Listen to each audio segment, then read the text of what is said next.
let's start by talking about starting out in Fairfield, Connecticut, you know, when you were a kid playing back there. And Yeah. when did you pick up the guitar? When was the first time you knew you wanted to do music? Well, I picked up the guitar from time to time at friends' houses and stuff. Probably, I don't even remember how early on. And I was always intrigued by it.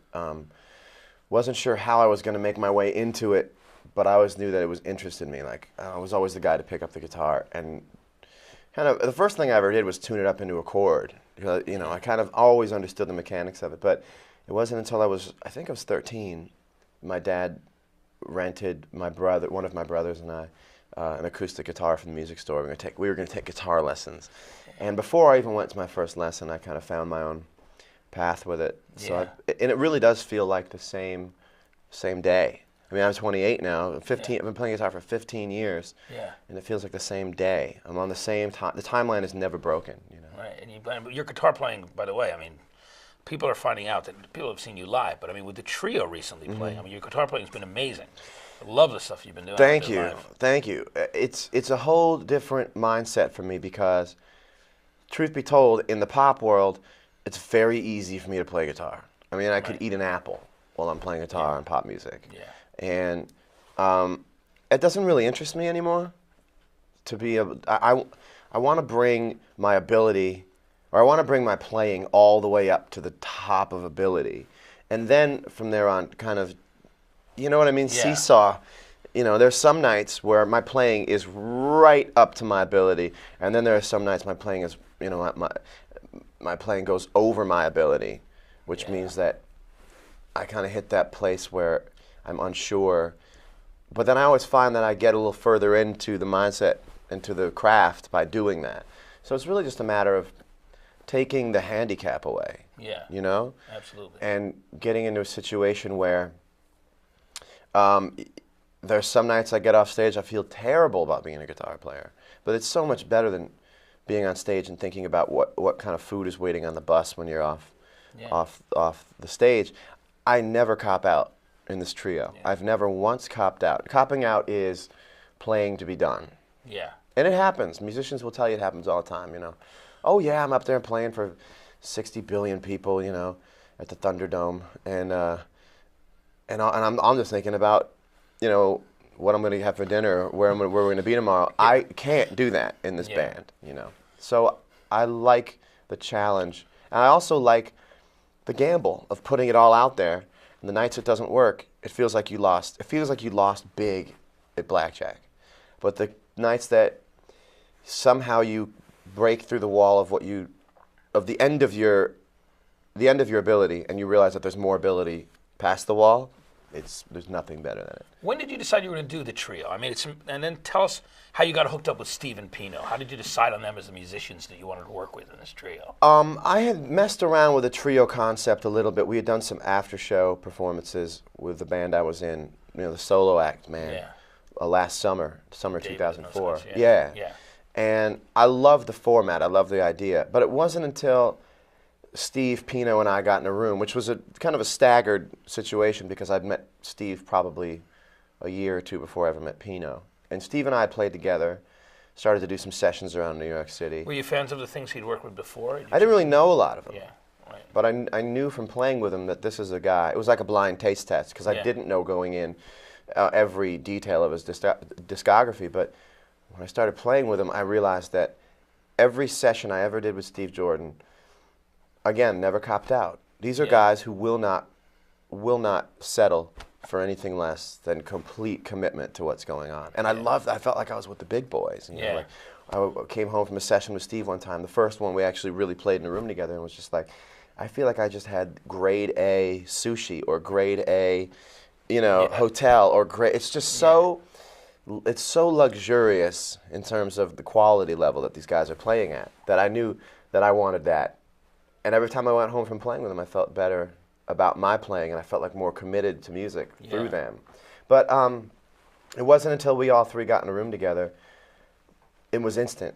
Yeah. And it instantly broke my heart. I can't explain it. As soon as I heard it and felt it, it's what people talk about and other people doubt. Yeah, that sounds great. Well, you could see that on stage. When I saw the show down in Orlando. I was knocked out, and you did a cover of Hendrix "Wait Until Tomorrow," which was phenomenal. Yeah. I mean, Thanks, man. Your playing was great on it. I mean, I really felt like I was listening to Axis. Bold Thank as you, Love, man. which That's is so such a great funny. album. Axis Bold as Love, I think we might have talked about this, Yeah. is the greatest Hendrix record ever. Yeah, It's mine also the most overlooked Hendrix record. Yeah. My love of Jimi Hendrix's music goes deeper than lighting a guitar on fire, feedback, loud, whammy bar. Right. Jimi Hendrix was a phenomenal rhythm player. In fact, in some ways, a more developed rhythm player than a soloist, which, you know, might sound like blasphemy, but I'm actually getting more religious on it, not less religious on it. Yeah. And, you know, Hendrix came from this kind of Isley Brothers, Curtis Mayfield, Chitlin circuit kind of training. So it was a lot of this really intricate rhythm guitar playing stuff, and you hear it in R&B actually all the time. These chords, yeah, and it's really just this kind of Isley Brothers thing, you know. Yeah. And his ability to kind of interpret that, and while he's singing, is to me his greatest talent. Obviously, as a soloist, that's over the top. But I'm really attracted to the rhythm guitar sense and what's going inside. Like if you listen to Like a Rolling Stone from Monterey Pop Festival, he's playing "Once Upon a Time, he dressed so fine in the drama, you know. And as he's doing that, if you listen to the guitar part, it is, I've never heard anything like it in my life. The rhythm guitar part that's going as he's singing, it's really mesmerizing. And so that's the thing I love about Wait Till Tomorrow, which is I think he played it twice. I mean, he played it in the BBC record, and he played it on Axis Bold as Love, and that's it. Yeah. And I think that's because he knew that for some reason the band wasn't, like that's something an artist does when his band can't play the song right. Right, and it's one of his shortest songs too. It's like really, all his best songs are the shortest. I mean, Little Wing is Little Wing is just like a breeze. And lyrically on that album, he hit his stride too. With Castles Made of Sand, songs like it's that. Unreal, unreal. Yeah. And Jimi Hendrix to me is actually a very sad story. To me, it's a very sad story. It's a man who had such a connection to something that everybody around him wished they had as well, that they substituted that by basically glomming onto him. Yeah. And it's so funny, man, because in death, the truth evaporates. The truth as to who knew you, who really knew you, like who you know, there's a lot of people who do interviews about Jimi Hendrix who I know in my heart cosmically, Jimmy would have said, I don't want that guy talking for me. Yeah. You know what I mean? Oh, yeah, absolutely. You know there's some guy, and I'm not going to name names, but there are certain people, I can just smell it on them. Yeah. You know, and this happens in death. If the world didn't find out that the person that died hated you, then you're going to ignore it and keep rolling on. You know there are people who you talk to who are authorities on these people who used to be alive, and you know it one night. The person who used to be alive said, you know what, go fuck yourself, I'm done.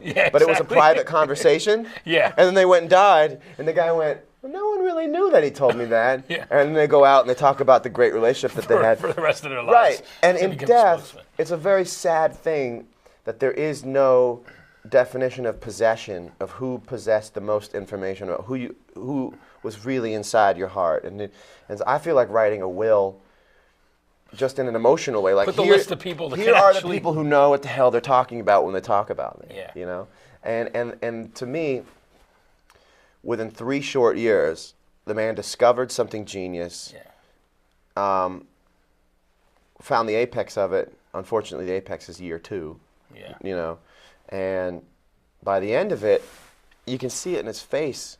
He's just so ripped apart from everybody, just so taken from. He was really. I think he was really worn down. It was obvious. Everybody took everything. I mean, he writes in Little Wing, you could take anything you want from me, anything. And I think that was probably, the case more often than not. Let's go back in time now to your history, John. When you did Room for Squares, what was a recording experience like that? I mean, at the time, obviously, you're doing it on your own. Too aware. And how many shows had you had behind you? A lot, actually. I'd played a bunch of shows. really intimate shows at that Yeah. point. I mean, I was still meeting the same people at the shows night after night. Yeah. You know, because people followed you around. I mean, there were busloads of people. Yeah, and I miss those people. To be honest with you, I know that there are people who used to come to my shows who felt such a connection with me that as soon as it became more successful, they stopped. And I always think about them. I think about them a lot. Like, when's the last time they saw a show, and would they ever go see a show in an arena? And would I ever do that if I were them? And the answer is probably, well, no. You know, I'm not. They can say they knew me when I was talking to them after the shows. So I'd already built a connection with fans, and certainly built a connection with the songs that I'd written. But, I mean, there's no comparison to where I am now in terms of my mind frame of how to write songs and produce them. But there's a real joy that I try and make sure that I get still. It's harder to find it, but real joy in that first record experience of meeting people whose job is to make your record happen. I mean, nothing was taken for granted first time around. Like, these people are going to make my record. Like, they're going to do for me. Of course, now I know that it's really a little more, you know, vulturous than that. Yeah. But at the time, actually, everyone, I shouldn't say that because everybody is still a great friend of mine, you know. Yeah. But there's a sense of discovery in making your first record that I missed. When you came to making Heavier Things afterwards? Heavier Things is the traditional second record, try my best but don't have my feet on the ground record. Right. It's hard to explain. Because of all the stuff that had happened during Room for Squares. Yeah, you just get a little fat. You just get a little fat in every way. You just get a little fat. You just somehow lose the direction for a second. Half that record's really great, and half that record would have been left on the side if I'd had enough time to write some new songs. You know? Was that because of the grueling schedule you were I keeping? think so, yeah. I mean, in a lot of ways, I Sure. think, because, you know, some people love the record, think the record's fantastic. I mean, obviously, you have half the record you feel you could have done differently or better. Because No, half the record's not, I mean, the thing is, half the record's not fantastic. That's the thing. That, I mean, is with the objectivity that I can say, like, this next record is over the top, and it won't come out. There's a record called Continuum that I'm about 75% done with.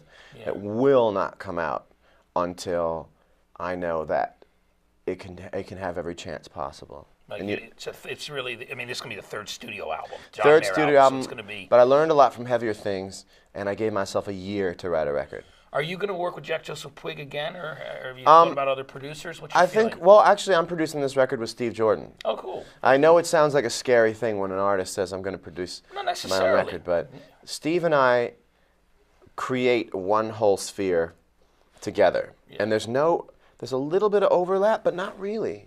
There's not really a lot of overlap. The things that I'm interested in, I'm better at than Steve is, and the things Steve is interested in, I can't even get my head around. So we both kind of walk up to the board and do our little thing and back off and make room for the other guy to come up into it, you know. Yeah. So Steve has this unwavering attention to groove. Yeah. I mean, he is a groove master. Yeah, not even just in his playing, but in his really getting down into the basement of the tune. Yeah. How this kick drum, the note's too long, and it needs to be shorter, and if it's shorter, then it will translate into my space, which is the attic of the tune, you know, the guitars, the vocals. And the way that we get on doing that is actually pretty amazing. Even in a mix situation, we'll both go in the studio on the same day, but just different times. So Steve will go in there at 1 in the afternoon, stay till 3. I'll run in after Steve, go in at 6 and tweak, and then maybe Steve will come back at the very end and fix something else.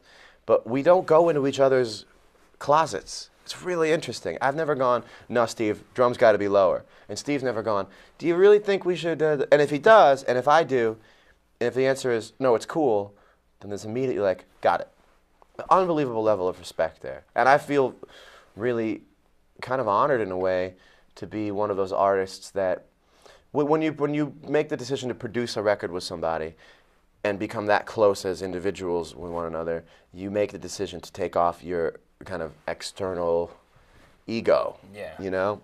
You have to, to function in that situation. Yeah, exactly. And so I know Steve, when I'm playing with him, he's obviously a superhuman drummer. Yeah. but I know him like a guy, and he knows me like a guy. Right. And that is one of the best things about playing music with your brothers, you know? Yeah. The world knows Steve Jordan as the greatest drummer around, and I know Steve Jordan as, but Steve. Yeah. And he knows me, and I know in some ways his limits, and he knows my limits, and we both know when to look at each other and go, I don't know. That's all right. Or, I don't know. Give me a second. We have conversations on the phone, and we both defer to each other.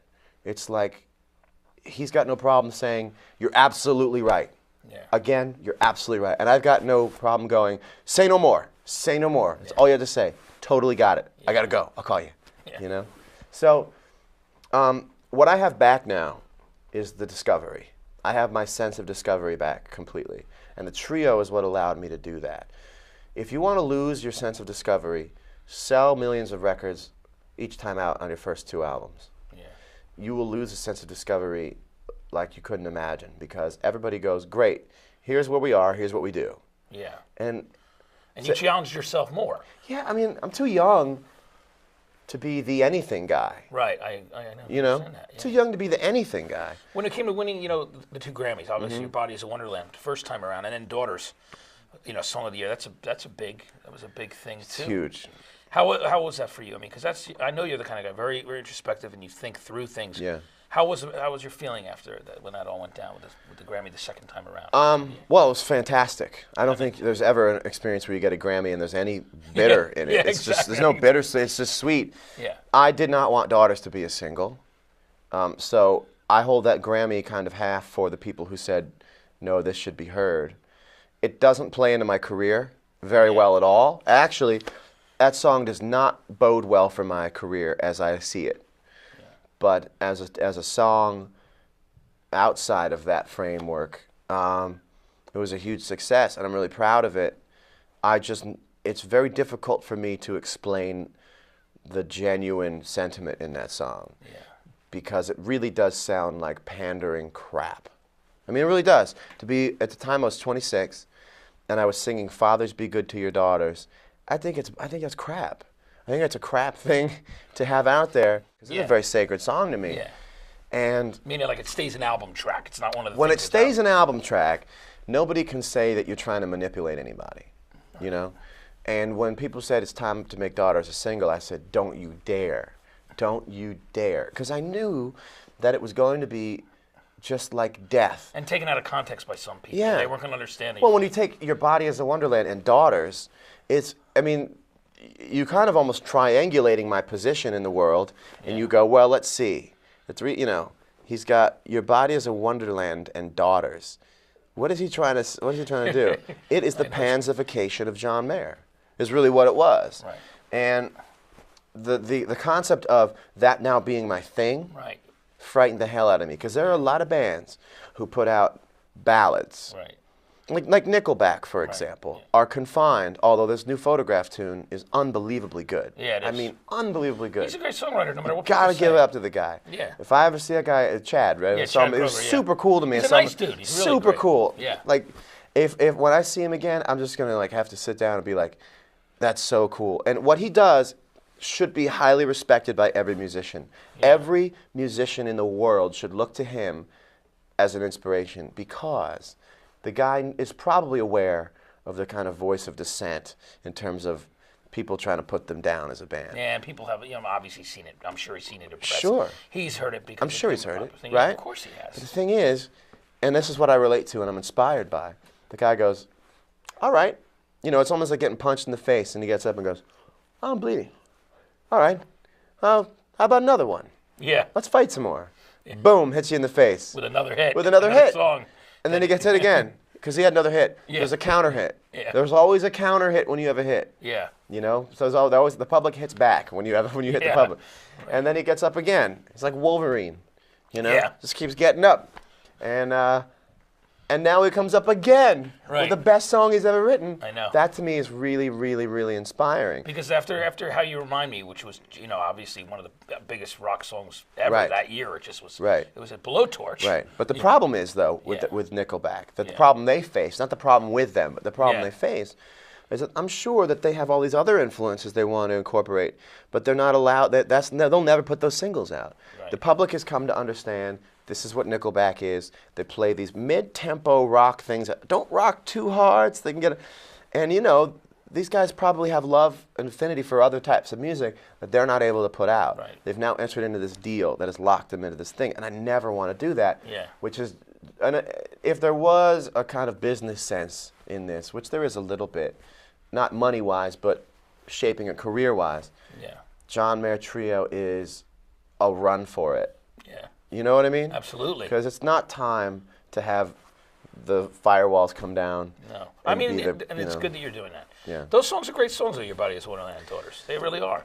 Thank you. And, you know, they are I don't great. apologize for Yeah, them, by the way. should never, you know? because they're great. And, you know, people have spoken. They love those tracks. Well, they're relics, but they're relics to everybody. Yeah. I mean, when you hear Your Body is a Wonderland, you're going to think about 2002, Yeah. where you were when it was. I think about where I was when it was on. Yeah. And I don't think there's any problem in saying I respect everything about what I've done already. Yeah.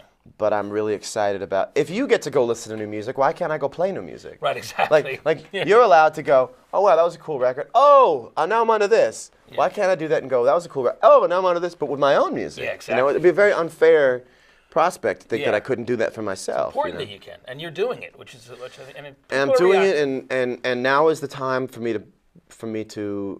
this is like everything I've learned about pop and blues is about to come together. Cool. I knew we were going to do it. I'm really excited about it. Let's talk about some of the other extracurricular things that you've been doing. Like, I know you've been writing for Esquire, doing a column. Yeah. Tell me about how that came about. I mentioned to my publicist one night, I said, you know, it'd be really cool to like write a column. Write a column every month. And she got it for me. She said if they would love to do it. And it's tricky. It's a tricky column to write because I am a musician. I'm not an overly accomplished musician, so I have to make sure what voice my writing is taking on. Yeah. So it's not a critique at all. I just have a lot of ideas about music that I want everybody to understand. Yeah. And when I think something is underappreciated in any respect, an artist, an ideal, Yeah. I kind of feel like the equalizer. Yeah. That I want to make sure people are looking at the right stuff. This is cool, but check out why that's cool. Listen to that. Yeah. John, what can we expect from the new album Continuum? What kind of things will there be? I mean, with you and Steve working on that together, are there? You said so you're about 75% done right now. Yeah. So you think you have what, about eight, 9 songs right now that you're definitely going with on the record? 8 songs, definitely going with. 3 more tunes we're going to record in November that were written with the trio. Right. Okay. I've started to learn the difference between music that is soulful and music that contains good ideas. There's a lot of music that contains very good ideas. Oh, that's a good idea. Oh, listen to that. Yeah. Or this, you know, oh, good idea. Yeah. Oh, good idea. And this record is incredibly soulful. Every tune has a blues feel to it. And that's been tough. It's been tough to write only those songs because sometimes I do want to write other things. I've had to kick them to the curb and maybe put them on another record. So where my first 2 records were write the best songs you can write and put them on an album, Continuum is write the best songs you can write inside of this ideal, which is the resonance emotionally of soul music. You know, Yeah. Ray Charles. Why do those Ray Charles chord progressions? It brings a tear into my eyes when I begin to realize. You know, I cried so much. Do do do do do do ba da do ba do do Yeah, the things do do do ba do do do do. They never go away. Ever, ever go away. And some of these tunes kind of have that feel to it. I love Derek and the Dominoes. I love Cream. Yeah. I love Do you like the Blind Faith stuff too? the Blind Faith stuff. I love Jimi Hendrix. I love Stevie Ray Vaughan. I love Ray Charles. I love Albert King. Yeah. And then I love hooks. Yeah. I love hooks. I love Here It Comes, Here It Yeah. Comes, Here It Comes. And then the hook hits. And the hook hits. That's what makes a song great. So if you could take that roller coaster, Yeah. that pop thing of it goes, here it comes, here it comes, here it comes, here it comes. And you know, Coldplay does that. Here it comes, and the truth is, Yeah. I miss you. Oh, there it is. Yeah. If you can do that, here it comes, here it comes, here it comes thing, which is the pop world. Yeah. But do that with, here it comes, da-ba! chord change. With the blues payoff. But different chords. Like that's Yeah. what Clapton's doing is on his solo stuff, he's taking blues guitar playing. I mean, Wonderful Tonight. Yeah. The guitar line of that is it's blues. It's in a blues box. Very much so. You know? And if you can take that element, you know, like Stevie Ray playing at the end of David Bowie's Let's Dance is some of his best, Stevie Ray Vaughan's best music. Because for a minute you got a glimpse of him doing an Albert King thing on a pure pop thing, which I love hearing. Which is great, yeah. And there's also a moment in my record where there is kind of that homage to the Albert King on David Bowie thing at the end, you know. I look forward to hearing that. That'll be cool. Thanks, man. John, I really appreciate you coming by today. It was great to have you. Thanks for having me. And we look forward to the Trio album. Really excited about that. Thanks, man. I want people to check it out. There's great stuff on there. None of this stuff is over. Yeah, and then the new record, Continuum, too, which when do you think we'll see that? Springtime. Springtime. Right. I just have to make sure that there's no dead weight. I was talking to Steven Tyler. He came to one of the Boston shows. Yeah. I told him about how Pump was kind of my introduction to Aerosmith, and I think it's their best record. And he said the thing about Pump was that my mission statement was no filler. Yeah. And he's right. There is no filler on that record, and that's why I remember it. And then my mission for Continuum is no filler. Every moment of this record is either going to have a lyrical thing, or a melodic thing, or a guitar playing thing, or a rhythmic thing, but it's never just going to go by. Yeah. You know what I mean? Absolutely. I think we're looking forward to it. Thank you. Me too. It's going to be great. John, thanks so much for coming down.